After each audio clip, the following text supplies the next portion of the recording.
tu as toujours quelque chose à dire. Amen. Parce que le Saint-Esprit vraiment permet l'inspiration. Le Seigneur m'a mis à cœur, j'avais un autre message que je voulais partager, qui me tenait vraiment à cœur pendant un moment. Mais je ne sais pas pourquoi Dieu m'a particulièrement ce matin poussé à parler de ce que je voulais parler aujourd'hui. Donc le thème de mon message, je crois que je l'avais annoncé vendredi, c'est qui es-tu, grande montagne, devant Zorobabel. Amen. Amen. Nous sommes dans le livre de Zacharie, au chapitre 4, le verset 6 au verset 7. Je ne vais lire que deux versets. Qui es-tu, grande montagne, devant Zorobabel? Si tout le monde l'a trouvé, vous me faites signe.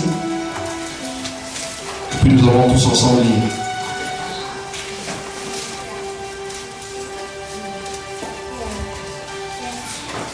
Zacharie chapitre 4, verset 6 au verset 7, je vais lire au nom du Seigneur.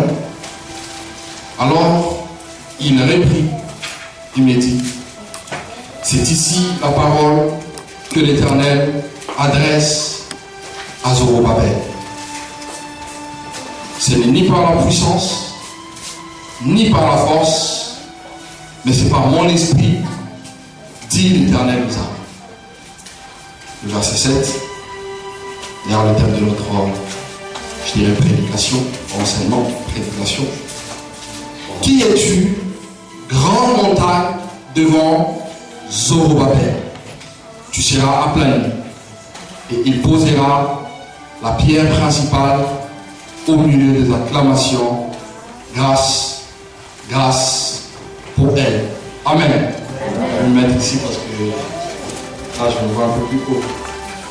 Qui es-tu, grande montagne, devant Zorobabel? Cette question, c'est Dieu qui est en train de poser cette question à la montagne. Dieu est en train de parler à la montagne comme si la montagne était un être humain. Comme si la montagne avait des oreilles. Comme si la montagne avait des yeux. Comme si la montagne pouvait obéir.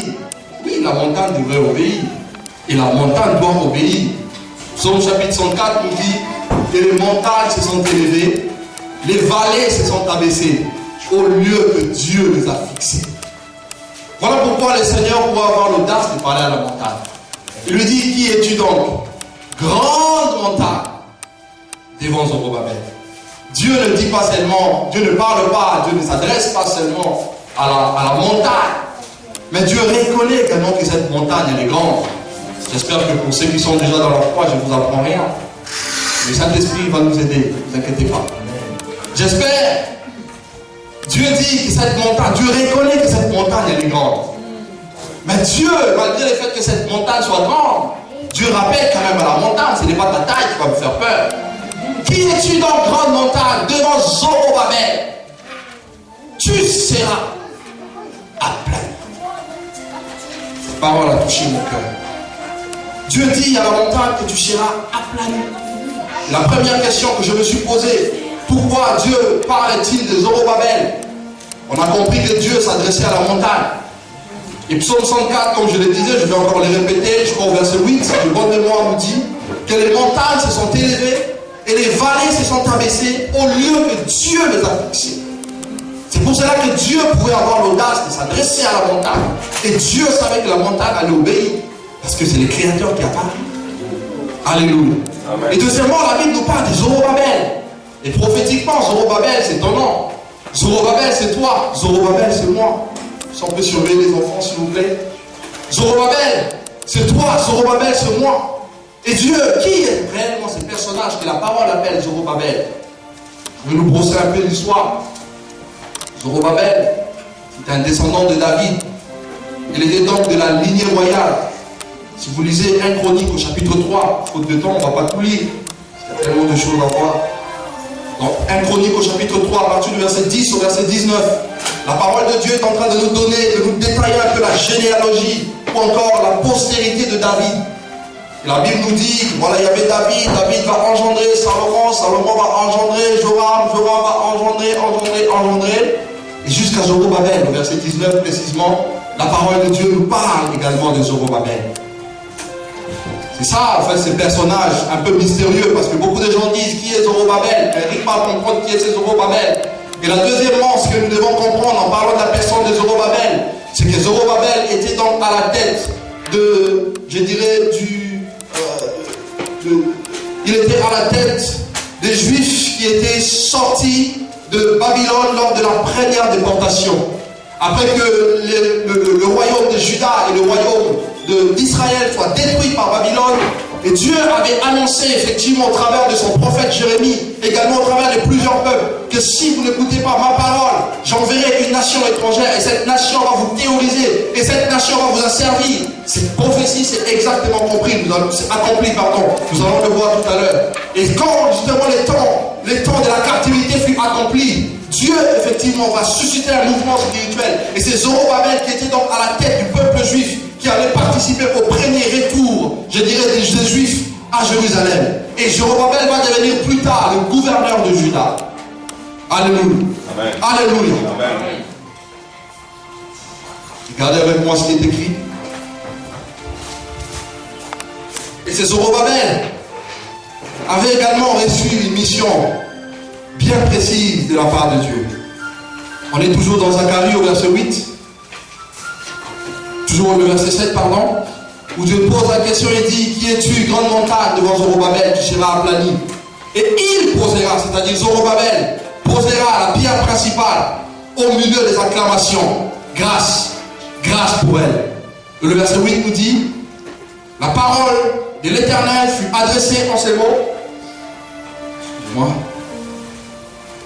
Les mains de Zorobabel ont fondé cette maison et ses mains l'achèveront. Et tu sauras que l'Éternel des armées m'a envoyé vers vous.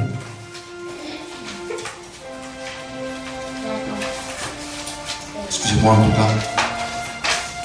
Et tu sauras que l'Éternel des armées m'a envoyé vers vous. Et tu sauras que l'Éternel des armées m'a envoyé vers vous. Voilà la parole qui a été adressée à Zorobabel. Zorobabel avait une mission bien précise. Effectivement, mis à part le fait qu'il était à la tête du peuple de Dieu pour les retours en Juda, pour les retours vers Jérusalem, Zorobabel avait également la mission de reconstruire le temple de Dieu. Voilà la mission de Zorobabel. Mais Zorobabel a devant lui une grande montagne. Et cette grande montagne empêche Zorobabel de pouvoir accomplir la mission qu'il a reçue, non d'un homme, mais qu'il a reçue de Dieu. Zorobabel, cette grande montagne empêche Zorobabel d'accomplir la parole de Dieu. C'est pour cela le verset 6 que nous avions lu dit que voici, c'est ici la parole que l'Éternel adresse à Zorobabel. Parce que cette parole avait pour objectif premier, je dirais, de susciter la foi dans le cœur de Zorobabel. Parce que sans la foi, Dieu ne peut pas travailler. Parce que sans la foi, Dieu ne peut pas agir. Le gros chapitre 11, au verset 6 nous dit: alors sans la foi, il est donc impossible d'être agréable à Dieu. Parce qu'il faut que celui qui s'approche de Dieu croie que Dieu existe. Et qu'il est donc le rémunérateur de ceux qui te cherchent. Et Dieu ne peut pas non plus agir dans ta vie, toi qui es Zorobabel, prophétiquement, sans pour autant que tu manifestes la foi. Tout est à ta portée, tout est à ma portée, tout est à ma disposition. Le problème, c'est la foi. Voilà pourquoi, avant que Dieu ne commence à adresser des paroles prophétiques à Zorobabel, il lui dit d'abord: c'est ici la parole que l'Éternel adresse à Zorobabel. Et Paul, sous l'inspiration de l'Esprit, nous dit, dans Romains chapitre 10, verset 17, or sans la foi, il dit, or la foi, vient de ce qu'on entend. Et ce qu'on entend vient de la parole de Dieu. Oui, tu ne peux pas avoir la foi s'il n'y a pas la parole. Tu ne peux pas avoir la foi si tu n'es pas plongé dans la parole. Voilà pourquoi le premier travail que Dieu commence à faire dans nos cœurs, dans nos vies, c'est de susciter en nous la foi au travers de la puissance de sa parole.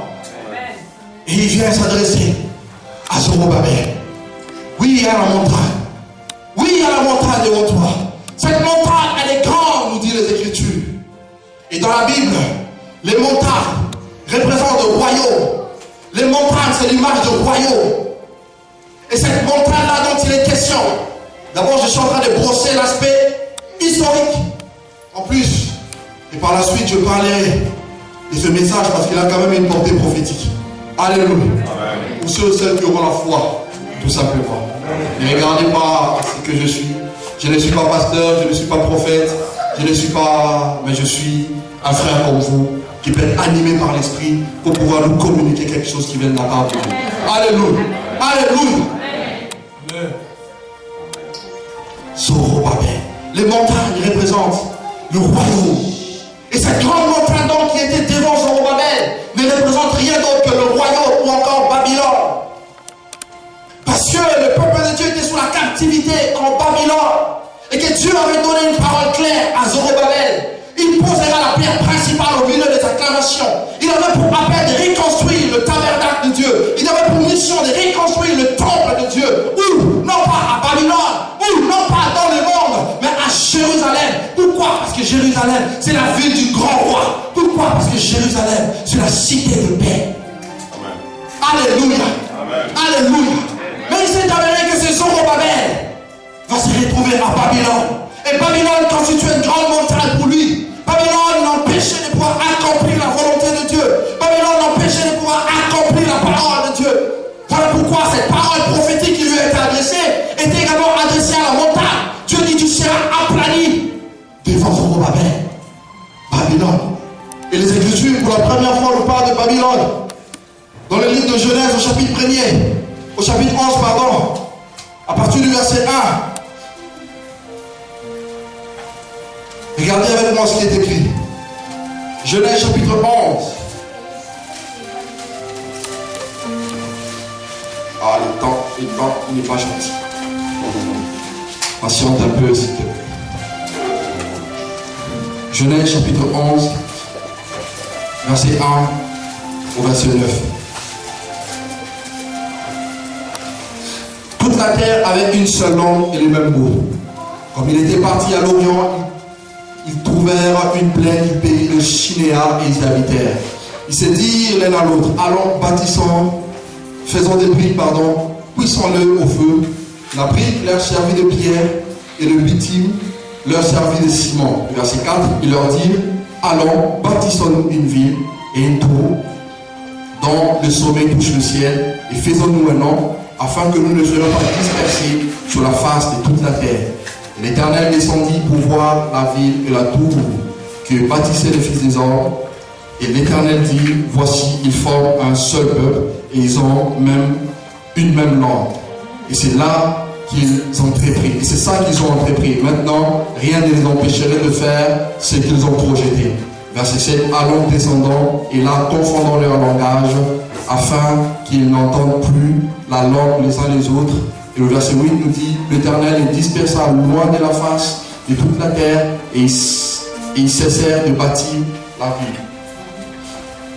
C'est pourquoi on l'appela du nom de Babel, car c'est là que l'Éternel confondit le langage de toute la terre, et c'est de là que l'Éternel les dispersa sur toute la surface de la terre. Voilà pour la première fois la parole de Dieu nous parle de cette Babylone ou encore de Babel, dont l'instigateur était le roi Nimrod. On le voit un peu dans Genèse chapitre 10. C'est lui qui va avoir cette vision mondaine, cette vision diabolique, celle de pouvoir contrer le plan de Dieu. Dieu qui a dit, souvenez-vous lors de la création, Dieu qui a dit, faisons l'homme à notre image, selon notre ressemblance, afin qu'il domine. Dieu les bénit, la Bible nous dit, Dieu dit, soyez féconds, multipliez-vous, remplissez la terre. Mais voilà que c'est Nimrod, avec tous les gens de la ville qui avaient les mêmes langues, et les mêmes mots, vont également ériger, vont avoir dans leur cœur une vision, c'est de construire une ville que la Bible appelle Babel ou encore Babylone. Et laissez-moi nous dire juste une parenthèse. Il est vrai que cette pensée était venue par Nimrod, mais en réalité cette pensée ne venait pas de Nimrod, parce que nous les hommes, nous sommes effectivement animés par les esprits. L'apôtre Paul nous dit que nous ne combattons pas contre la chair et le sang, mais nous combattons contre les dominations, contre les autorités, contre les esprits méchants dans le lieu céleste. C'est ces esprits méchants qui étaient à la base de cette inspiration diabolique pour pouvoir s'opposer au plan de Dieu, pour pouvoir s'opposer à la volonté de Dieu. Parce que le diable veut dire également opposant, le diable veut dire adversaire. Il s'oppose à tout ce qui est de Dieu, il s'oppose à l'œuvre de Dieu, il s'oppose à la volonté de Dieu. Voilà pourquoi il est venu pour animer Nimrod ainsi que les gens de son peuple afin de construire cette ville qu'on appelle Babylone, et dont les sommets allaient toucher le ciel, c'est-à-dire allaient toucher Dieu. Quel projet! Et Dieu va descendre comme nous l'avions lu. Et Dieu va confondre le langage de tous ses habitants. Et la Bible dit, c'est là qu'on va appeler cette ville le nom de Babel ou encore Babylone, qui veut dire tout simplement confusion. C'est là que Dieu va confondre les hommes. C'est là que Dieu va confondre les nations. C'est là également que Dieu va confondre le diable qui était derrière les nations. C'est pour cela que la Bible dit que tous ceux qui espèrent en Dieu, c'est un passage que j'aime beaucoup, ne seront jamais confondus. Parce que ceux qui espèrent en Dieu, ce sont ceux qui ont la foi, ceux qui s'attachent à la parole de Dieu. Ce sont ceux qui espèrent en Dieu. Oui, si tu t'attaches à Dieu, tu ne seras jamais confondu. Autant la confusion peut venir de Dieu, autant la vie vient également de Dieu pour toutes les personnes qui ont foi en lui. La confusion n'est pas pour nous. Le problème, c'est d'avoir la foi. Voilà pourquoi il a d'abord parlé à Zorobabel. Et plus tard, l'histoire nous enseigne que Dieu va se susciter un homme, que la parole va appeler Abraham, que Dieu va tirer également de la Mésopotamie ou encore de Babylone. Il va sortir de Babylone avec son père et ils vont se retrouver dans le territoire de Charan ou encore de Chaldéens. Et là, son père Terah va mourir. Et c'est là qu'Abraham va avoir la révélation glorieuse et puissante du Dieu tout-puissant. Et Dieu lui dit dans Genèse chapitre 12, à partir du verset 1er jusqu'au verset 3, quitte la maison de ton père et va dans le pays que je te montrerai. Ça, c'est le langage de la foi. Tu ne sais pas où tu vas. Paul dit, nous ne sommes pas conduits par la vue, mais par la foi. Dieu dit, quitte la maison de ton père et va dans les territoires que je te montrerai. Je rendrai ton nom grand. Dieu lui dit, je te bénirai, tu seras une source de bénédiction. Je rendrai ton nom grand et tu seras donc une source de bénédiction. Je bénirai ceux qui te béniront. Je maudirai tout ce qui te maudiront. Et toutes les familles de la terre, j'aime cette parole, seront bénies en toi. Voilà la parole qui lui a été adressée. Et Abraham, sans réfléchir, va sortir de Charan. Il va prendre son épouse, ses serviteurs, ses brebis. Et Abraham va marcher tout au long de sa vie avec le Seigneur. Et Dieu va lui donner plusieurs prophéties. Dieu va lui confirmer cette grande prophétie qui allait réellement devenir le père d'une multitude de nations. Mais Abraham, au bout d'un moment, va s'arrêter pour dire, mais Seigneur, là j'avance. Seigneur, je grandis. Où est donc cette parole? Mais voici, je vais bientôt m'en aller. Mais je n'ai pas l'héritier. Et celui qui est donc dans ma maison, en parlant d'Éliezer, sera mon héritier. Dieu lui dit non. Dieu lui dit non. Pourquoi? Parce qu'il n'y a aucune parole qui peut sortir de la bouche de Dieu et rester sans effet. La Bible dit, elle ne revient pas dans moi sans effet, sans avoir accompli ce à quoi elle a été destinée. Suis-moi dans l'action, frère. Alléluia. Alléluia. Alléluia. Miraculeusement, Dieu va pouvoir. La Bible nous dit dans Romains chapitre 4, c'est le verset 18, au verset 22, qu'Abraham ne considéra pas le fait que son corps était déjà usé, parce qu'il avait près de 100 ans. Naturellement, c'était plus possible. Et sa femme n'était plus en état de faire des enfants. Mais il crut en celui qui avait dit que tu deviendras le père d'une multitude de nations. Abraham crut. Et la Bible dit, espérant contre toute espérance, Abraham crut. Il ne douta en rien en ce qui concerne la promesse de Dieu. Mais la Bible dit, il fut fortifié par la foi, donnant gloire à Dieu. Et ayant la pleine conviction, ce passage me touche, ayant la pleine conviction que ce qu'il a dit, il a aussi le pouvoir. Il a aussi le pouvoir de l'accomplir.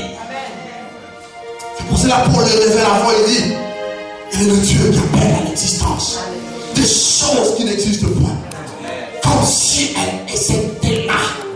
Il est le Dieu qui donne la vie aux morts. La puissance de la résurrection l'appartient. Il a d'ailleurs dit, je suis la résurrection. Il n'a pas parlé de la vie d'abord. Il a dit, je suis la résurrection et la vie. Là où la mort est passée, lui il vient, il ressuscite et il donne la vie à chacun.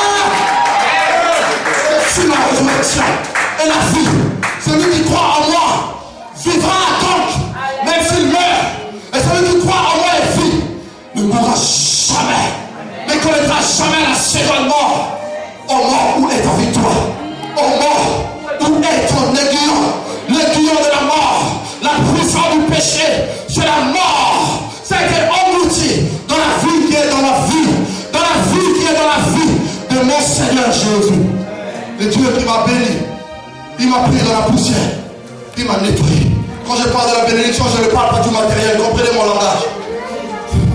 Le Dieu qui m'a béni, m'a pris dans la poussière, frère du tout. Il te prend dans la poussière, il t'élève au milieu du grand. Et le grand là n'est pas seulement François Hollande, Nicolas Sarkozy, ou apôtre, machin, je ne sais pas, avec Abraham. Aujourd'hui j'ai l'assurance que si je meurs, les anges viendront me chercher et me porter dans les saints d'Abraham. Alléluia! Et Dieu va pouvoir miraculeusement, le corps usé, mais Dieu va donner un fils qui va porter le nom d'Isaac. Je n'ai jamais vu ça. Quelle est cette science qui peut m'expliquer ça? C'est pour ça Paul dit, la prédication de la foi est une folie pour ceux qui périssent. On ne peut pas l'expliquer. Mais pour nous qui croyons, elle est la puissance de Dieu. Et tout le parlement de l'évangile, c'est-à-dire de la parole de Dieu. Parce qu'elle a une puissance pour le salut de quiconque croit. Cette parole va s'accomplir miraculeusement, sans laisser couler aucun homme. Isaac va naître. Et Isaac à son tour va avoir 2 enfants. L'un va porter le nom d'Ésaü. Pour le lecteur de la Bible, c'est juste une révision ou un rappel. Et l'autre va s'appeler Jacob, voleur, usurpateur. Mais ce voleur avait la révélation. Ah oui. Regarde-moi aujourd'hui, peut-être je suis un voleur. Le problème n'est pas ce que je fais aujourd'hui. Le problème c'est la révélation. Le voleur avait la révélation.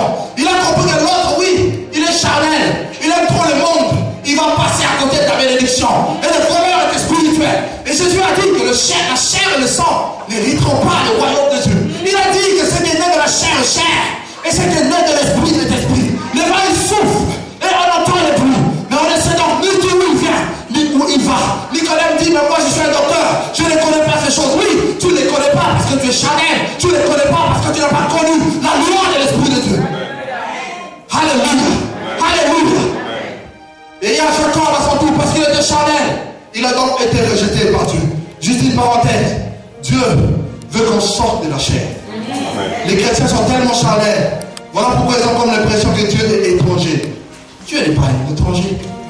Les choses que la Bible nous raconte, ce n'est pas seulement des écrits, ou des prophètes, ou des pasteurs. On peut également l'expérimenter. Si seulement tu le veux. La Bible dit, dans Hébreux chapitre 13, verset 8, que Jésus-Christ est le même. Hier, aujourd'hui, à l'heure où nous sommes rassemblés, et éternellement. Et pourquoi y a-t-il une différence entre Moïse, entre Élie? La seule différence est posée au niveau de la consécration. On est tellement charnel, on préfère travailler pendant 18 heures pour avoir de l'argent. Parce que le monde nous dit, si tu as une belle voiture, on va te considérer. Si tu as de l'argent, on va te considérer. Et on est comme Ésaü, on méprise les choses spirituelles. Parce que nous méprisons les choses spirituelles, Dieu aussi nous méprisera. Isaac est né, Jacob est né. Et par Jacob, la Bible nous dit, Jacob va avoir 13 enfants, dont une fille. Et par la suite, au travers de ces 12 enfants, de 12 garçons que Jacob avait eus, la nation d'Israël va naître. La nation d'Israël va voir le jour. Et cette nation, et parmi les 12 enfants d'Israël, il va avoir un enfant qui rêvait beaucoup, qui avait beaucoup de visions. Mais ces visions lui ont créé des problèmes. Non pas par les gens du dehors, mais par ses propres frères. C'est pour cela que la révélation elle est précieuse. Tu ne seras pas compris même par ton frère que tu aimes beaucoup. Ton frère que tu aimes beaucoup peut te jalouser. Sœur Lydia, à cause de la révélation. Elle est très importante, elle est précieuse. Et tout ce que Dieu te dit, juste une parenthèse, tu n'es pas obligé de le dire aussi. Même à ta très chère épouse. Notre sœur Mathie. Ça va, mes frères, au nom de Jésus-Christ. Tu vas te donner les finances. Tu sais, vous priez beaucoup pour ça, mais c'est déjà avancé. Alléluia. Alléluia. Qu'est-ce qui va se passer? Joseph va se retrouver en Égypte. Je ne serai pas long. Joseph va se retrouver en Égypte. Et la famine va arriver là où Israël était avec Jacob, avec tous les autres frères de Joseph. Et ils vont descendre en Égypte parce que leurs frères avaient de quoi pouvoir à leurs besoins. Leurs frères avaient de quoi régler les problèmes de la famille. Oui, la révélation peut t'élever. Oui, cette révélation avait entre, selon les ordres, va abaisser Joseph. Mais c'est cette même révélation qui l'a élevé. C'est pour ça que la révélation elle est précieuse. Alléluia. Alléluia. Et qu'est-ce qui va se passer? Ils vont descendre en Égypte.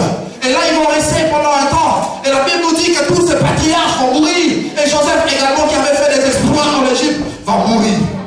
Et il va s'élever un roi qui n'avait pas connu Joseph, ni tout ce que Joseph avait accompli en Égypte.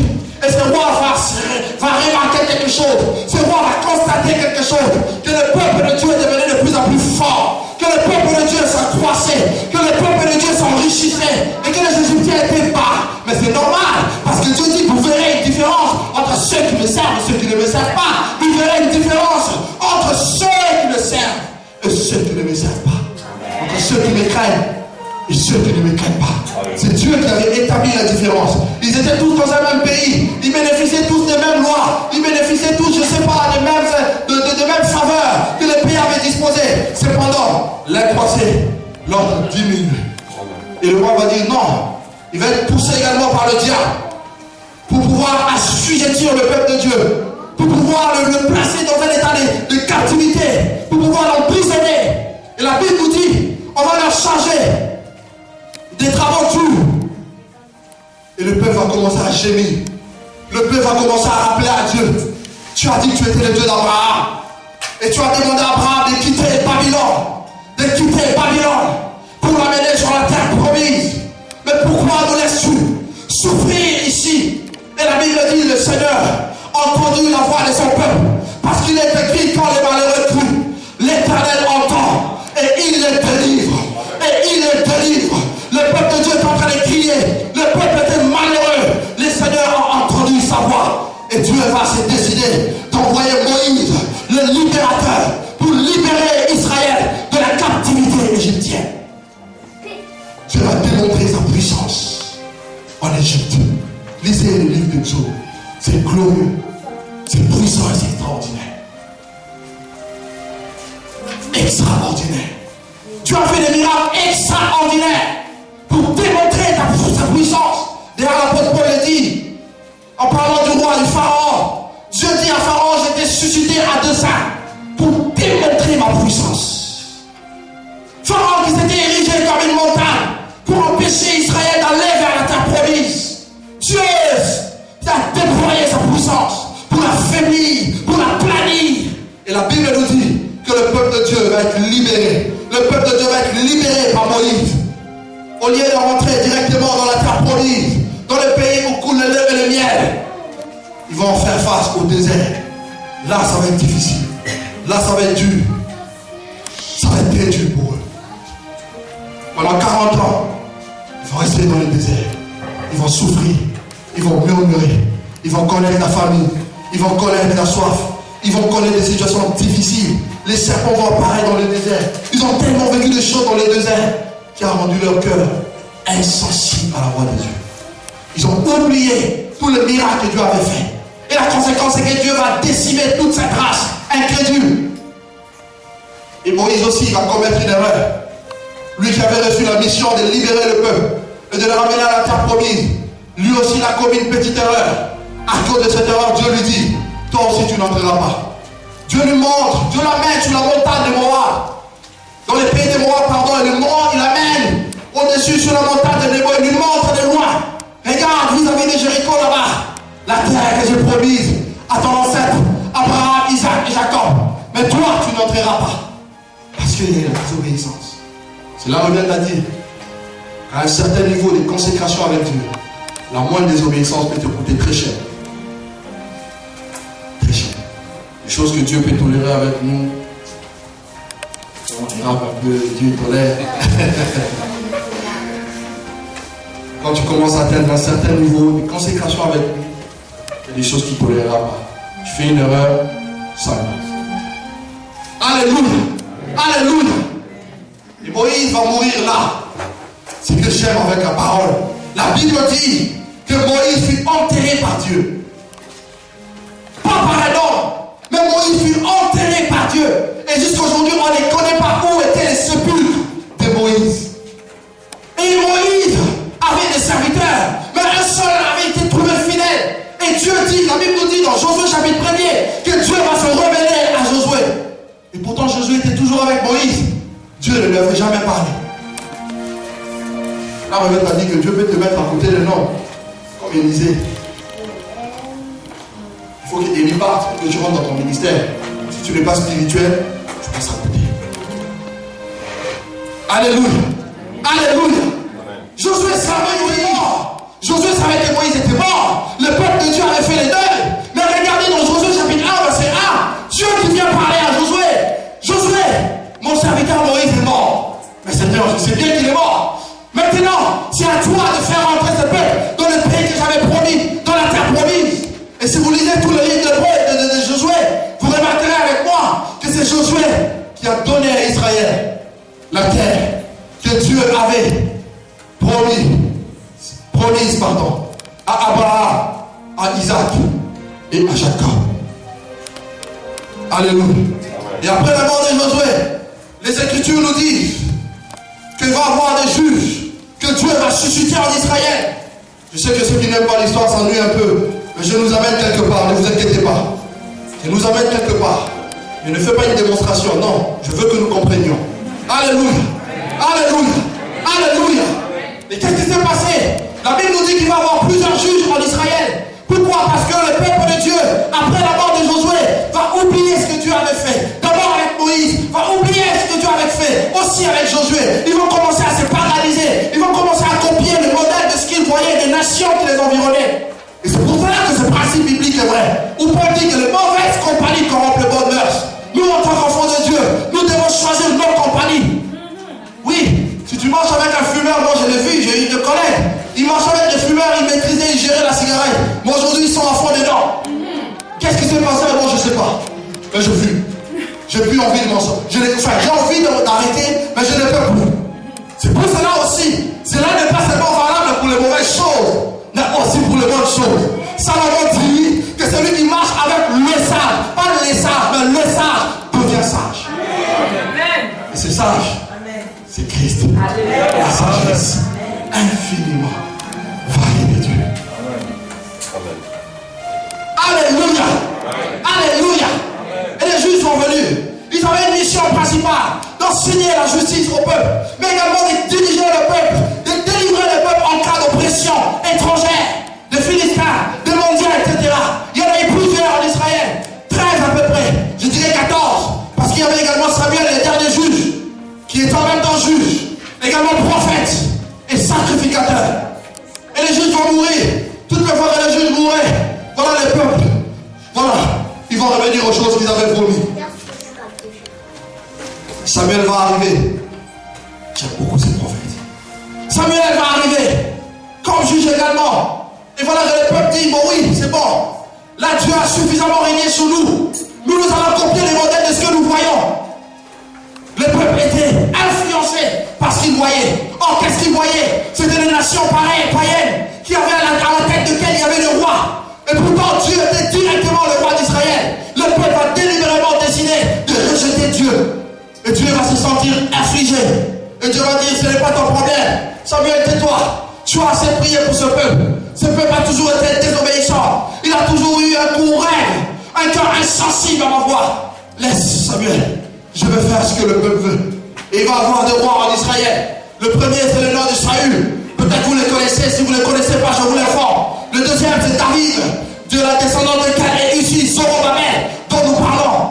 Et le troisième, David va avoir un fils impudique, un fils immoral, qui porte le nom de Salomon. Il va avoir plusieurs femmes. Et il va amener l'immoralité, dans l'immoralité physique et l'immoralité spirituelle en Israël. Il va commencer à adorer les faux dieux. Il va rejeter le Seigneur. Dieu va s'énerver.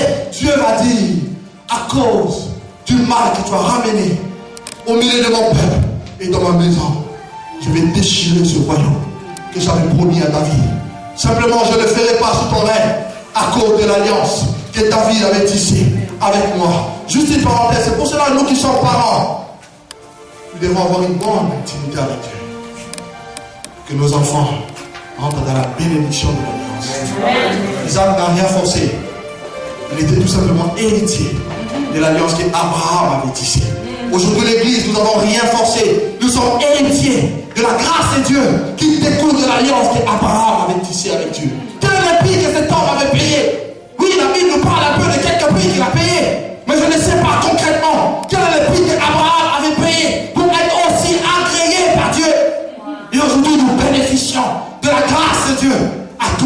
parce qu'Abraham avait tissé avec Dieu. Alléluia. Alléluia. Et la dislocation va venir. Voilà le royaume de Dieu. Le peuple de Dieu qui était uni. La dislocation va venir. Le royaume de Dieu va se diviser en deux. La Bible nous parle de 2 tribus qui vont passer au nord et de 10 autres tribus qui vont aller au sud. Et là, le territoire de 2 tribus, la Bible appelle Juda, dont la capitale était Jérusalem, ou encore la cité de paix. Et les 10 autres, c'était la Samarie. Israël, principalement, dans la capitale, était la Samarie. Il va y avoir plusieurs rois, et en Juda, et en Samarie, et en Israël. Mais la plupart des rois qui étaient en Israël, c'était les descendants de Salomon, de Jéroboam, des rois impies, qui ont enfoncé le peuple de Dieu dans les ténèbres, qui l'ont enfoncé dans les mal. Au lieu de les diriger vers Dieu, au lieu de les conduire vers Dieu, ils l'ont enfoncé dans les ténèbres, dans l'impudicité, dans l'immoralité spirituelle, pour que le peuple de Dieu adore de faux dieux. Souvenez-vous, le roi, parmi les rois les plus impies, vous avez Akab, un roi impie, qui va ramener les dieux étrangers, Baal et Astarté, et le peuple de Dieu qui va commencer à louer, à adorer les dieux étrangers. Et Dieu va susciter plusieurs prophètes pour parler à son peuple, notamment ce grand prophète dont nous avons tous l'onction, le prophète Élie, qui va parler en Israël. Quel courage pour parler au roi. Il lui dit, en cette année ici, il n'y aura pas de pluie, sinon à ma parole. Comme nous l'avions dit vendredi, il n'a pas dit sinon à la parole de Dieu, mais sinon à ma parole. Tout simplement parce qu'Élie s'est tenu devant Dieu. C'est exactement la même chose qui s'est produite lorsque Gabriel fut envoyé là-bas à Zacharie, le père de Jean-Baptiste. Parce que Jean-Baptiste, le Zacharie n'avait pas cru. Gabriel lui dit, je suis Gabriel, je me tiens devant Dieu. Parce que je me tiens devant Dieu, à partir d'aujourd'hui tu seras mué. L'autorité. Alléluia. Tout simplement parce qu'il s'est tient devant Dieu. Il dit, il n'y aura pas de pluie cette année ici, sinon à ma parole. Et le peuple va s'enfoncer dans les ténèbres. Pareil en Juda, le peuple va plonger dans l'apostasie, plonger dans les ténèbres. Et Dieu avait donné une prophétie capitale à Moïse. Regardez avec moi, dans Deutéronome au chapitre 28.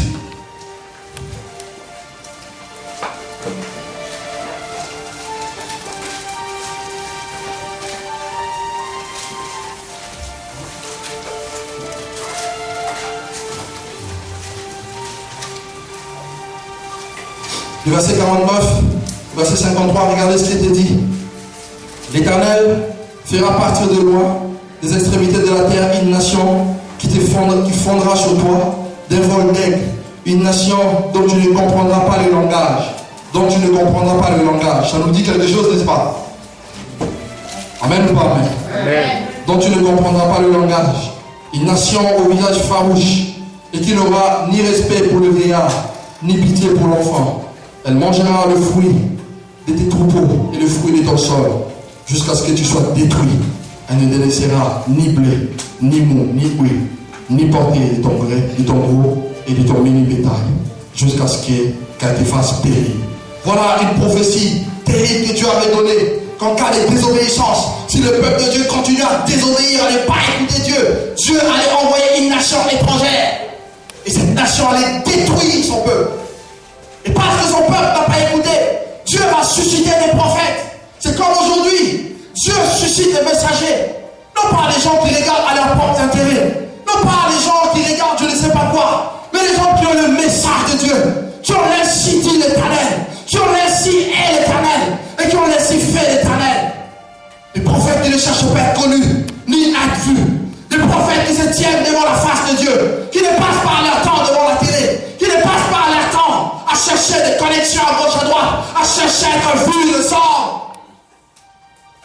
Mais des prophètes qui se tiennent devant Dieu pour écouter sa parole. Et Dieu veut que tu sois ce prophète-là qui va se tenir devant sa face pour écouter sa parole afin d'avertir son peuple. Le temps est fini. Christ est plus que jamais à la porte. Je nous parle prophétiquement. J'ai dit que ce message avait une portée prophétique pour ceux et celles qui ont la foi.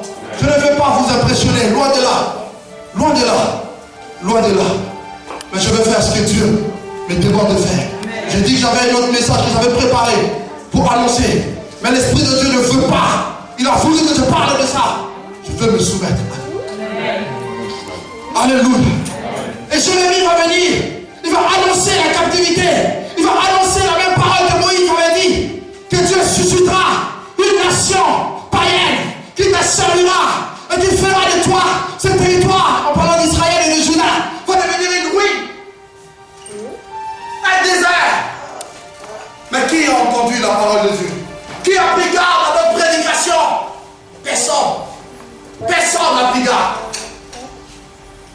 Ésaïe en son temps, pareil, va se mettre à prophétiser. Si vous lisez Ésaïe 39, vous vous rendrez compte qu'Ésaïe va parler au roi de Juda, Ézéchias, pour lui dire, à partir du verset 6 au verset 7, il lui dit, il arrivera un temps où Dieu fera venir une nation étrangère qui prendra tout ce qui est de ta maison, mais également tout ce que tes pères ont recueilli pour que tu puisses régner. Il prendra également de tes fils que tu prépares à être roi et il les mènera en captivité. Mais le peuple n'a pas écouté. Le roi n'a pas écouté. Et qu'est-ce qui s'est passé? Dieu va susciter cette grande montagne, Babylone dont nous parlons, pour dévorer son peuple, pour détruire son peuple. Babylone est venue. Et la destruction s'est faite en deux phases. La première, il va d'abord détruire la ville de Jérusalem et prendre tous les juifs et les ramener, quelques juifs, et les ramener à Babylone. Et là, ils étaient esclaves des étrangers. Esclaves des étrangers. Et parce que le reste qui était à Juda et à Jérusalem n'écoutait pas, la deuxième déportation va se faire. Dieu va susciter Nabuchodonosor, roi de Babylone, qui va détruire Babylone, qui va détruire Jérusalem, qui va détruire les temple de Dieu, qui va détruire le palais royal et qui va emporter avec lui le jeune de la race royale.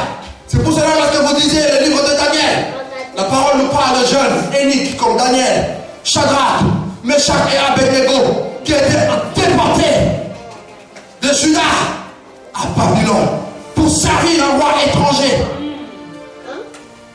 à cause du mal, à cause du péché. Et le peuple va rester 70 ans dans l'esclavage. Peut-être c'est notre cas aujourd'hui. Peut-être c'est notre cas aujourd'hui. 70 ans dans l'esclavage. Mais le temps de Dieu pleurait parce que Dieu avait choisi Abraham. Même si la postérité d'Abraham s'était détournée de Dieu, mais Dieu pensa à la postérité des postérités de Christ. Dieu eut compassion d'Israël. Dans la captivité, Dieu eut compassion pour son peuple. Compassion pour son peuple. Et Daniel, qui était là de prophète à Babylone, va se mettre à prier et à chercher Dieu. Et la Bible nous dit dans Daniel au chapitre 9 que Daniel va tomber sur le livre de Jérémie, précisément dans Jérémie chapitre 25 au verset 11, où Dieu disait, voici, je ferai de Juda une ruine et un désert. Et je ferai venir des rois étrangers qui vont asservir ce peuple. Et la captivité allait durer 70 ans. Daniel va tomber sur ce livre, que la captivité allait durer 70 ans. Et c'était la 70e année. Daniel saisit la révélation. Il s'est mis à chercher Dieu. Pourquoi? Parce qu'il a dit que si mon peuple sous qui invoqué mon nom s'humilie, Daniel a réussi à s'humilier. Il a humilié son corps. Il a humilié son âme devant Dieu. Et il s'est mis à prier. Et qu'est-ce qui s'est passé?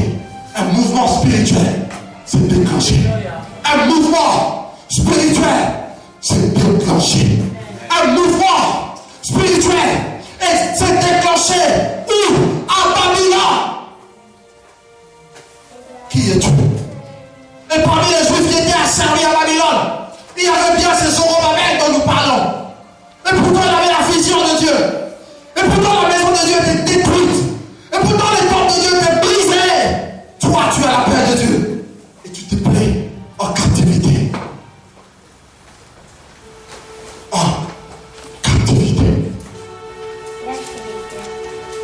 Et la Bible nous dit qu'après que Daniel ait prié et jeûné, l'ange Gabriel fut envoyé par Dieu pour délivrer délivré un message prophétique à Daniel. Et l'ange lui dit, j'ai été envoyé vers Dieu, vers toi. Daniel chapitre 9, à partir du verset 22 jusqu'au verset 24. J'ai été envoyé vers toi pour t'ouvrir l'intelligence. Et si toutes ces choses sont arrivées, c'est parce que Dieu avait besoin d'enlever, alors d'enlever les transgressions de son peuple. Dieu avait besoin d'enlever l'iniquité de son peuple. Dieu avait besoin d'enlever le mal de son peuple. Mais aussi d'établir une justice éternelle, de oindre son roi et le saint. C'est pour cela que Dieu a permis la captivité. C'est pour cela que Dieu a permis que vous soyez déportés. Maintenant il est l'heure. Maintenant il est l'heure pour que vous reveniez à Jérusalem. Parce que c'est la ville du grand roi pour reconstruire le temple de Dieu. Alléluia. Et parce qu'il était l'heure, Zorobabel a compris qu'il était l'heure. Il avait la vision de Dieu. Il avait la parole de Dieu. Zorobabel se levait. Il a dit, qui est-tu dans le grand montagne devant Zorobabel? Dieu va susciter le roi Cyrus qui va conquérir Babylone et qui va bâtir l'empire perse. Et ce roi, vous le voyez dans Ezra chapitre 1er, qui va signer un édit comme quoi qu'on autorisait le peuple de Dieu. Quelle précision! C'est pour cela que la Bible dit dans Jérémie chapitre 1 verset 12 que Dieu veille sur sa parole. Voilà cette parole que je vais t'annoncer cet après-midi. Dieu veille sur sa parole. Dieu veille sur sa parole pour l'accomplir. Amen. Pour l'accomplir. Amen. Cette parole s'est accomplie miraculeusement, sans le secours d'aucune main. La montagne Babylone s'est aplanie miraculeusement devant Zorobabel, sans le secours d'aucune main. Pourquoi?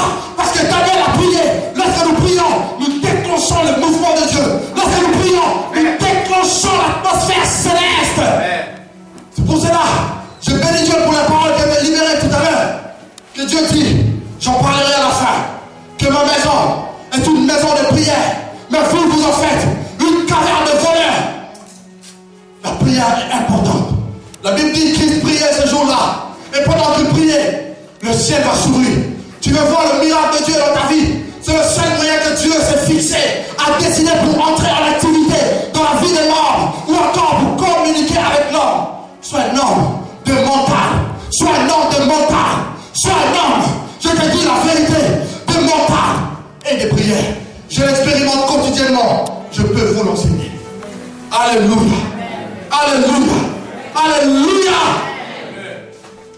Sans le secours d'aucune main, le mouvement de Dieu va rentrer en activité. Et la grande montagne Babylone sera aplanie. Parce que Dieu va susciter Cyrus qui va conquérir Babylone. Un fort, un plus fort que lui. La Bible dit c'est l'enfant garde sa maison. Et tout ce qu'il tient, les garde en sécurité. Mais lorsqu'un plus fort que lui arrive, on va les débrouiller. Babylone était grande, élevée. Même plus fort que Babylone est venu. Il a aplani. Zorobabel s'est levé avec le peuple de Dieu. Ils sont répartis en Juda pour bâtir la maison de l'Éternel. Pour bâtir la maison de l'Éternel. Merci l'Éternel de louange. Alléluia. Amen. Qui es-tu dans grande montagne devant Zorobabel? Tu seras aplani. Voilà cette parole. Je crois que vous avez un peu compris. Cette grande montagne qui est Babylone. Mais aujourd'hui, je disais, je vais bientôt finir. Ce message avait une portée prophétique. Zorobabel, c'est toi. Zorobabel, c'est toi. De la même manière que Dieu envoya en captivité son peuple, à cause de Michel. Et le message du Gabriel est tellement fort et puissant. Dieu dit que je t'amène la captivité pour enlever le mal. Pour enlever le mal. Pour enlever le mal. Et par la suite, pour établir une justice éternelle. Ce n'est pas ton bien-être qui intéresse Dieu. Non. Ce n'est pas le fait que je sois béni intérieurement qui intéresse Dieu. Que j'ai un grand ministère. Je voyage dans le monde entier, surtout le jeune, même pour le ministère. Je fais des guérisons, des miracles, tout est à Dieu. Autrement, Jésus ne viendrait pas. Et Dieu veut que nous puissions prendre conscience que le péché est dangereux. On a tendance à regarder la vie des autres. On a tendance à regarder la vie des autres, ce qui se passe. On oublie notre propre vie. Paul dit à Timothée, veille sur toi-même et sur ton enseignement. Persévère dans ces choses. Car en agissant ainsi, tu te sauveras toi-même. On oublie que le salut c'est pour nous. Ministre ou pas ministre, prophète ou pas prophète, évangéliste ou pas évangéliste, pasteur ou pas pasteur. Le salut c'est pour toi. Voilà pourquoi il y aura beaucoup de pasteurs en enfer. Beaucoup de gens qui mettent des endroits qui vont se retrouver en enfer. Parce qu'ils ont oublié que l'onction est là pour accomplir l'œuvre de Dieu. Mais l'onction est aussi là pour enlever le mal qui est en nous. Si tu minimises ce mal et tu regardes l'aspect extérieur, tu iras en enfer. Tu oublies qu'en tant qu'homme, tu peux aussi mentir. En tant qu'homme, tu peux mal faire les choses. En tant qu'homme, tu peux blesser l'autre. Ça te coûte quoi de demander pardon? Ça ne te coûte rien. Tu oublies qu'en tant qu'homme, tu peux aussi faillir. Église de Dieu, écoute-moi. Tu oublies qu'en tant qu'homme, tu peux aussi te tromper. Écoute-moi, Église de Dieu. Ne regardez pas mon âge, ne regardez pas ma personne. Écoute-moi, Église de Dieu. Dieu dit dans le psaume, oh, si mon peuple m'écoutait, nous ne venons pas le dimanche pour être secoués. Si Dieu veut nous secouer, c'est sa volonté. Moi, j'en ai rien à faire. Tout ce que je veux, c'est sa présence. Tout ce que mon cœur désire, comme David a dit, il y a une chose que je désire ardemment. Je voulais habiter tous les jours de ma vie dans ta présence. Dans ta présence. Car dans la présence de Dieu, il y a la vie. Dans ta présence, il y a le bonheur. Dans ta présence, il y a la grâce. Dans ta présence, si tu recherches l'onction pour le ministère, il y a l'onction. Dans ta présence, il y a la bénédiction. Dans ta présence, il y a la vie. Dans ta présence, il y a l'élévation. Il est écrit, l'élévation ne vient ni de l'Orient, ni de l'Occident, ni du désert. Ce n'est pas parce que tu t'enfermes 40 jours que tu seras élevé par l'onction du Saint-Esprit. Mais l'élévation vient du ciel. Tout don parfait et toute grâce excellente descend d'en haut. Tu perds de lumière sur lesquelles il y a du changement et ni honte de variation. J'aime la présence de Dieu. Mon Dieu est déjà là. Mon Dieu est déjà là. Mais je ne veux pas me laisser secouer. Seigneur, si tu veux toucher, touche. Je ne veux pas me laisser secouer. Je vais libérer ce message que tu m'as donné. Si tu veux toucher, touche. Si tu veux donner les dons spirituels, accorde-le, Seigneur. Accorde-le, Seigneur. Accorde-le, Seigneur. Tu m'as dit, Seigneur. Tu m'as dit, Seigneur. Tu m'as dit, Seigneur. Tu m'as dit, Seigneur, que mon esprit accompagne le témoignage. Mon esprit accompagne le témoignage. Si réellement cette parole vient de toi, toi-même touche les personnes. Je ne veux pas les toucher. Toi-même touche-le. Toi-même touche-le. Et toi-même touche-le. Toi-même touche-le. Je vais libérer le message de Dieu. Dieu t'aime beaucoup, mon frère. Que la puissance de la mort qui a sur ta vie, je le brise.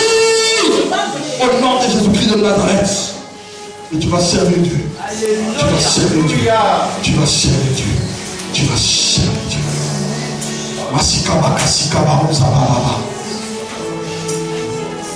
Tu es mon Dieu. Ton amour, ta puissance, ta présence dans ma vie.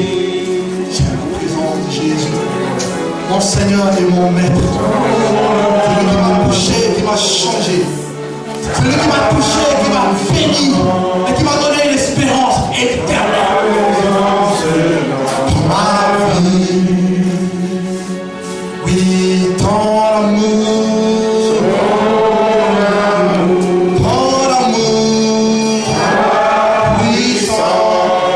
puissance, dans ma vie. Je veux t'adorer de tout mon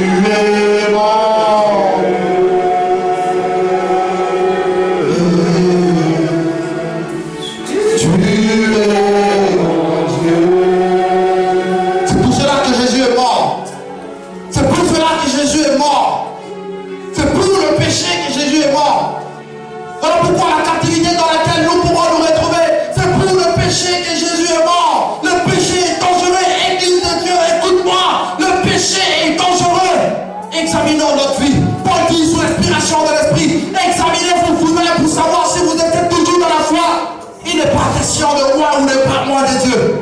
Il est question de mettre sa vie devant le miroir de Dieu, devant le miroir de la parole de Dieu. Qui est-il dans grande montagne devant Zorobabel? Tu seras aplani, tu seras aplani.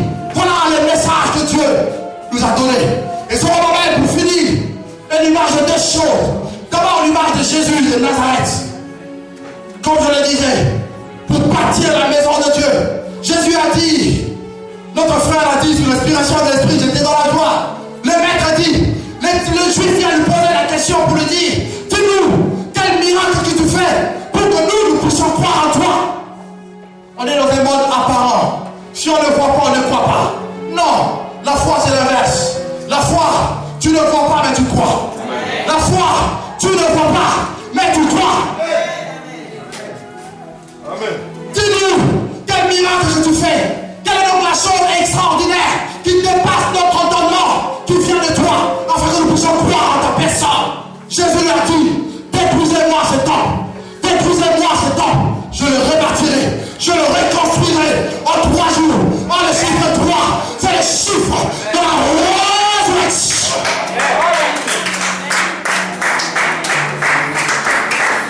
Le temple était l'image de la présence de Dieu. Zorobabel devait reconstruire, rétablir la présence de Dieu en Israël, en Jérusalem.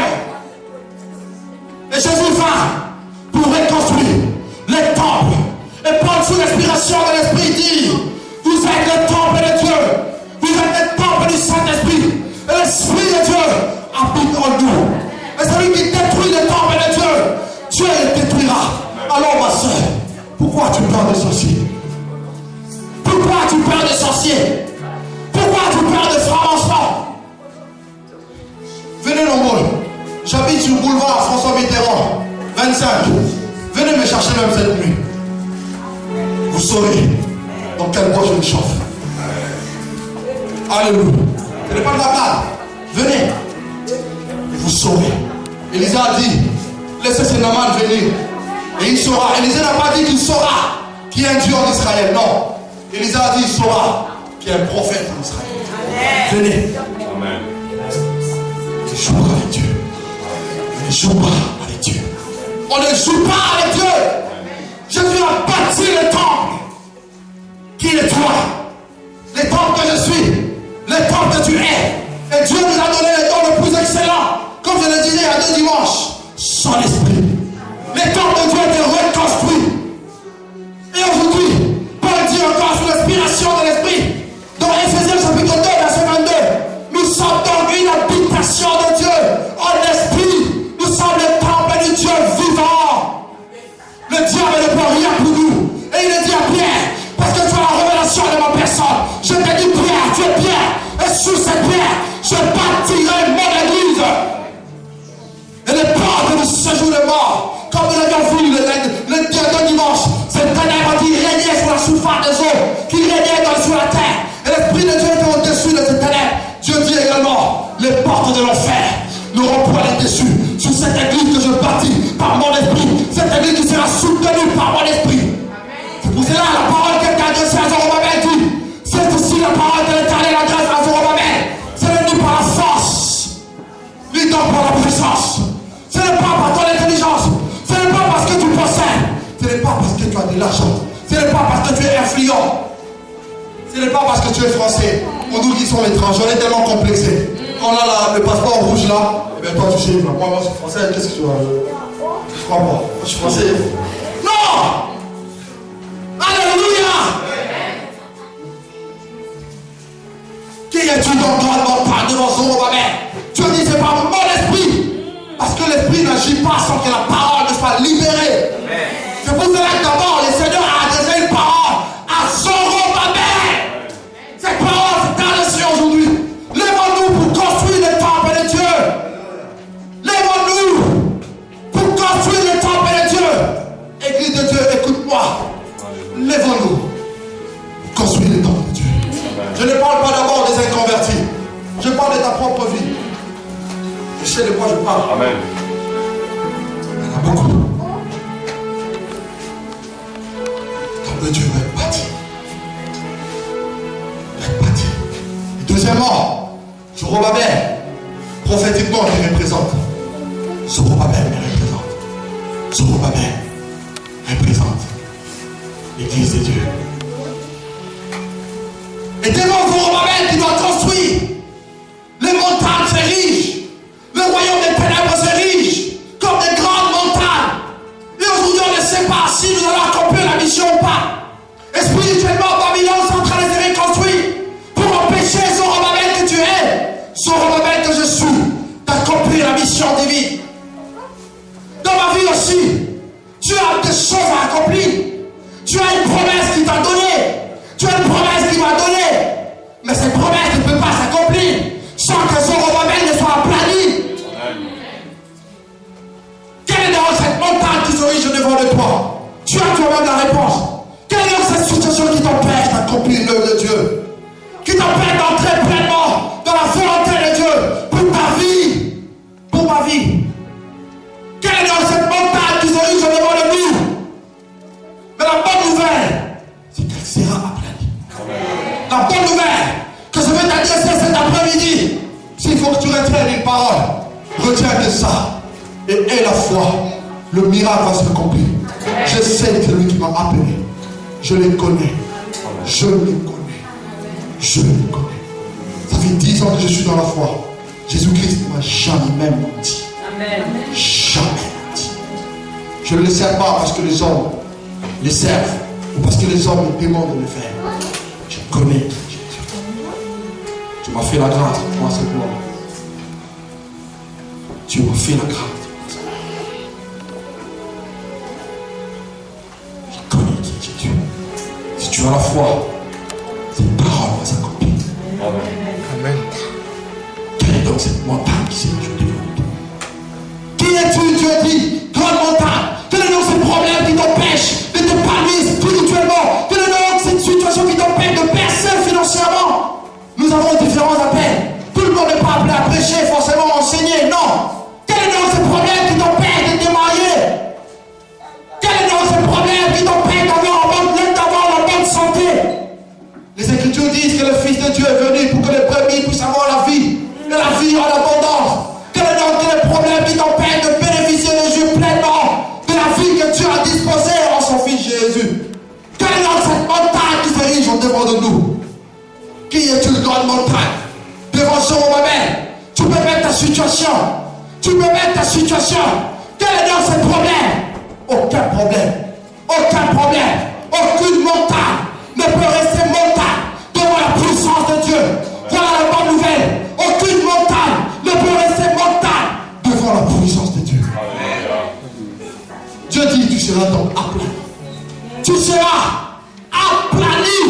Grande montagne, écoute-moi. Tu seras aplani. Écoute-moi. Tu seras aplani. Le royaume des ténèbres se riche comme une grande montagne pour empêcher l'église d'évangéliser, pour empêcher l'église de marcher dans la gloire de Dieu. Paul dit, si nous marchons dans la chair, nous ne combattons pas selon la chair, parce que les armes que nous combattons, avec lesquelles nous combattons, elles sont spirituelles, elles sont vivantes par la vertu du Saint-Esprit pour renverser les forteresses, pour renverser les montagnes. C'est pour cela que l'Esprit devait venir avant, pour nous donner le don, les armes spirituelles, afin de détruire, d'aplanir cette montagne qui est devant nous. Salomon, sous l'inspiration de l'Esprit, dit, confie-toi en l'Éternel de tout ton cœur et ne sois pas sage à tes propres yeux.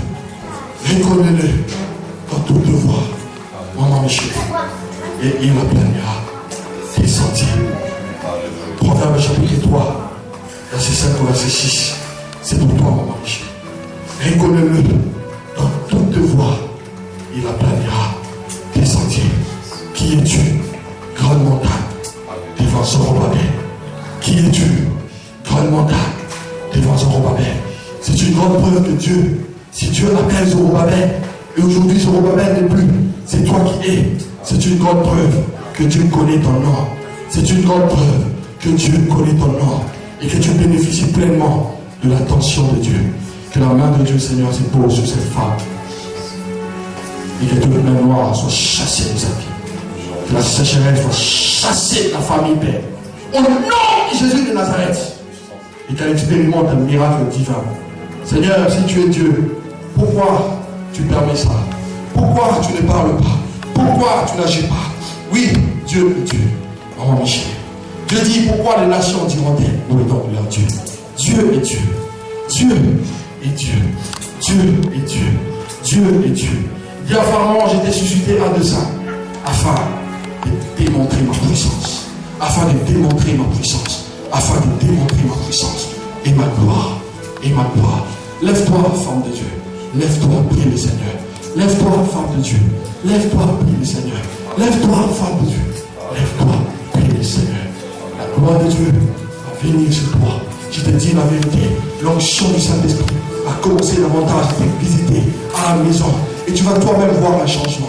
Tu vas toi-même voir un changement. Mais l'Esprit de Dieu me dit de te dire, tu auras beaucoup d'ennemis. Au sein de ta famille, il y aura beaucoup de personnes qui vont te combattre, maman Michel. Ils vont te combattre. Mais Dieu te donne la parole qu'il avait donnée à Jérémie. N'aie qu'un poids. J'ai rendu ton front comme la muraille de Rhin. Ils te feront la guerre, mais ils ne te feront pas. Ils te feront la guerre, mais ils ne te feront pas. Parce que moi, l'Éternel Dieu, je serai avec toi. Je serai avec toi. Je serai avec toi. Quelle est donc cette montagne qui s'élève au devant de moi? Quelle est donc cette montagne qui s'érige au devant de moi? Qui est une grande montagne de mon Zorobabel? Dieu dit, tu seras aplani. Je finis par Apocalypse chapitre 3, au verset 7 au verset 8. Dieu parle à l'église de Philadelphie. Dieu dit, écoute l'église de Philadelphie. Voici ce que dit le saint, le véritable, celui qui a la clé de David.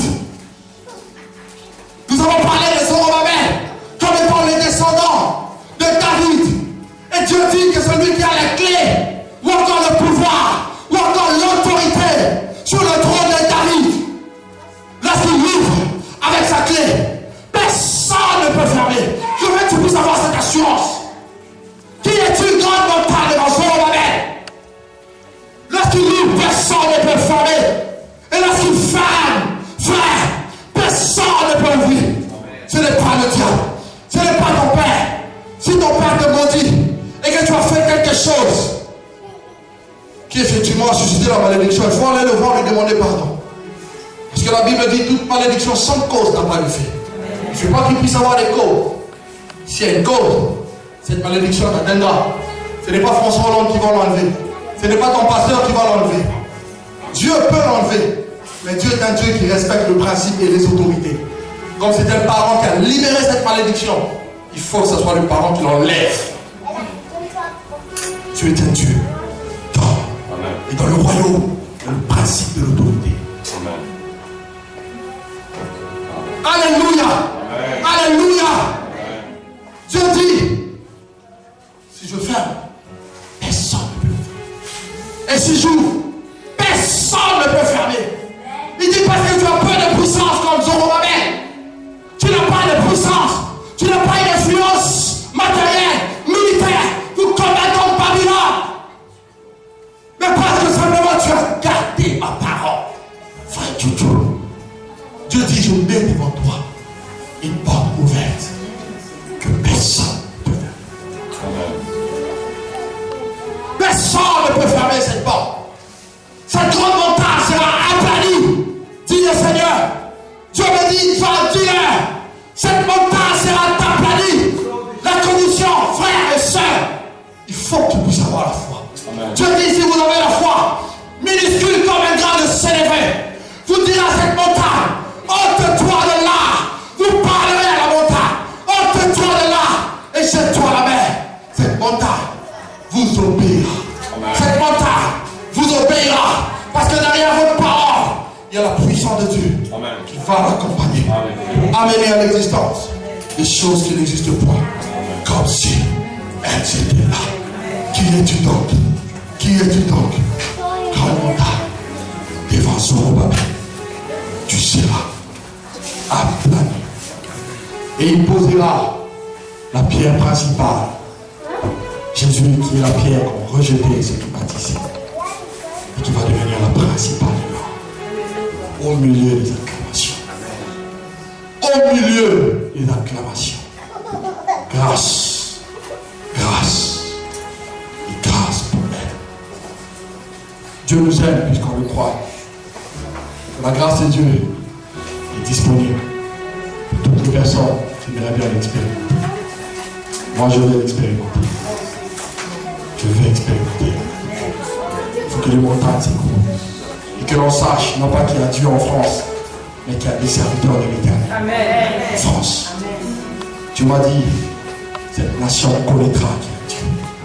Et tu cherches des hommes et des femmes qui vont se disposer et se consacrer en ces temps qui sont les temps de la fin. Le temps de l'église est fini. Babylone spirituelle s'est reconstituée. Le jour où Dieu permettra, peut-être j'en parlerai, j'aborderai le thème sur Babylone, Daniel à Babylone. Babylone est en train de se reconstituer spirituellement. La Bible d'ailleurs le dit, elle est tombée, Babylone, la grande. Elle est devenue un repère de démons et une habitation de tout esprit impur. Le monde est semblable à Babylone, comme cette ville. Aujourd'hui, on nous prépare à recevoir le dictateur mondial, l'homme impie. Et cette grande montagne se lève contre l'évangile aujourd'hui. Et vous avez beaucoup d'hommes de Dieu qui nous laissent, qui nous lâchent. Comme je le disais vendredi, on n'est pas extraordinaire pour pouvoir se maintenir dans la foi. Dieu dit, si ces jours-là n'étaient pas écourtés, personne ne peut être sauvé. Nous ne savons pas ce qui va nous arriver. Voilà pourquoi nous devons implorer la grâce de Dieu, pour que Dieu nous maintienne dans la foi. Jésus a dit, lorsque je reviendrai, il n'a pas dit, je trouverai les gens qui ont l'onction, qui prophétisent, qui parlent en langue, qui font ceci, qui ont les ministères, qui sont apôtres, ceci. Jésus n'en a pas besoin. Il a dit, est-ce que je trouverai la foi sur la terre? Pour cela que Dieu m'a envoyé, nous parler. Nous parler. Le plus important pour Dieu, c'est la foi. C'est que nous nous maintenions dans sa présence. C'est que nous nous maintenions dans sa présence. Et toutes les montagnes qui pourront s'ériger au-devant de nous. Au-devant de nous. Au-devant de nous. C'est écroulé. Écroulé. Écroulé. Jour, je sais, tu te leveras. Dans ma vie, même le dernier. Jour, je sais, un jour, je sais. Jour, je sais. Jour, je sais. Jour, je sais. Qui se lèvera. Dans ma vie, même le dernier. Un jour je sais, un jour je sais, jour je sais, jour je sais, jour je sais, tu te lèveras dans ma vie, le dernier. Jour je sais, jour je sais, jour je sais, jour je sais, jour je sais. Parle à ton Dieu. Quel est le nom de cette montagne qui est au-devant de toi? Parle Jésus. Jésus est là pour t'écouter, mais aussi pour produire le miracle en ta faveur. Je sais, jour je sais.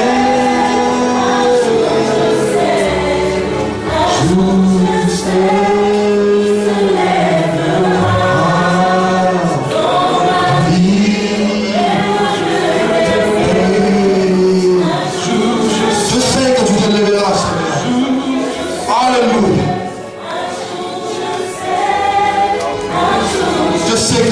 Dans ma vie, et que cette montagne qui m'empêche d'entrer dans les choses que tu as réservées pour moi sera découlée. Je prie pour que tu te lèves aujourd'hui, Seigneur, et que cette montagne s'écoule. Je prie, Seigneur, pour que tu te lèves aujourd'hui et que cette montagne s'écoule.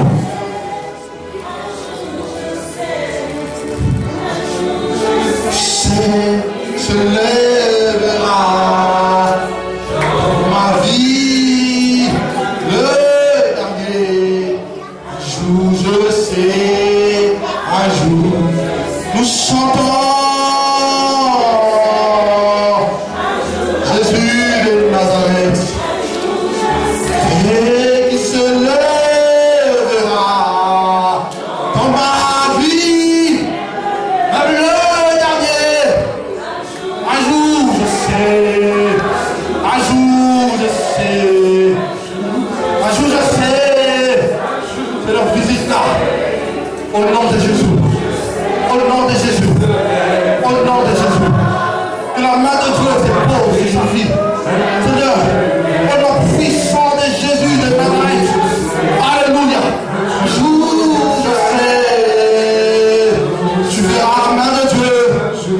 se manifester puissamment.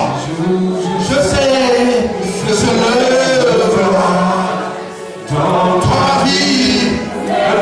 L'Esprit dit, c'est toi. Je sais. Tu peux venir. Un jour, je sais que se lèvera. Regarde tous aux yeux fermés. Ma vie va me lever. Un jour, je sais.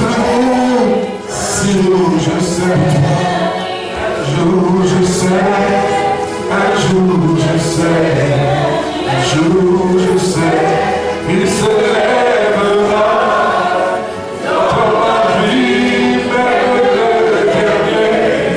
Un jour je sais, un jour je sais, un jour je sais, un jour je sais, un jour je sais, il se lèvera dans ma vie, même le dernier. Un jour je sais. Un jour je sais, un jour je sais, un jour je sais, un jour je sais, il se lèvera dans ma vie, même le dernier. Un jour je sais, un jour je sais,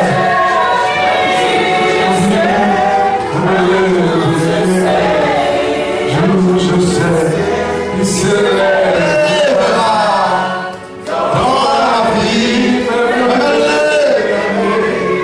Un jour je sais, un jour je sais, un jour je sais, un jour je sais. Lève-toi, Seigneur, dans ma vie, accomplis ce que tu as promis. Seigneur, 10 ans je suis dans la foi. Tu n'as jamais menti, Jésus. Accomplis cette bonne parole que tu as laissée pour nous. Qui es-tu dans mon temps? Défense de ma mère. Tu seras. Merci pour le miracle que tu as accompli. Merci pour le travail que tu donnes. Merci pour le mariage que tu libères. Merci pour les finances que tu donnes, mon Dieu. Au nom de Jésus. Merci pour l'onction que tu libères, oh Dieu. Pour toutes les personnes qui sont appelées au ministère. Merci pour la grâce et la bénédiction du livre que tu libères. Merci pour le salut que tu libères, mon Dieu. Merci pour les enfants que tu bénis, oh de la louange. Merci pour la sérénité que tu brises par la puissance de ton esprit. Au nom de Jésus. Un jour, nous savons que tu te lèveras, Seigneur. Tu te lèveras. Alléluia. Dans ma vie, même le dernier. Un jour je sais, un jour je sais, un jour je sais, un jour je sais, un jour je sais, il se lèvera dans ma vie, même le dernier. Un jour je sais, un jour je sais, un jour je sais, un jour je sais, un jour je sais, il se lèvera dans ma vie,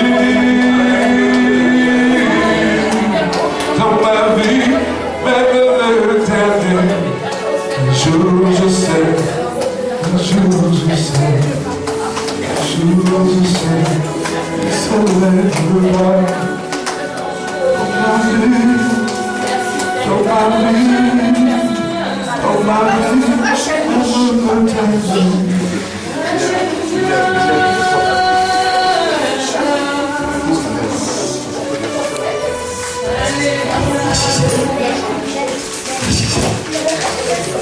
Amen. Amen. On peut acclamer le Seigneur.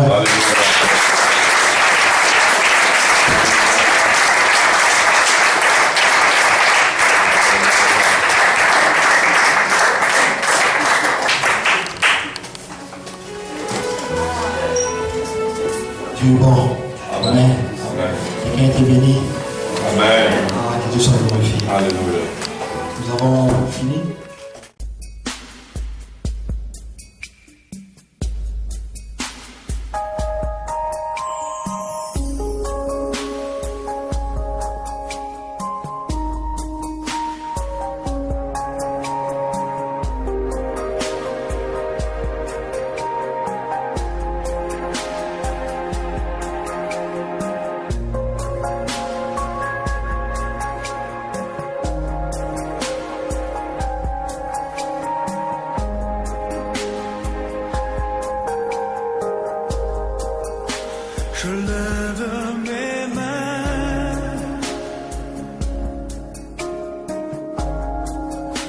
si je n'ai plus de force, je lève mes mains,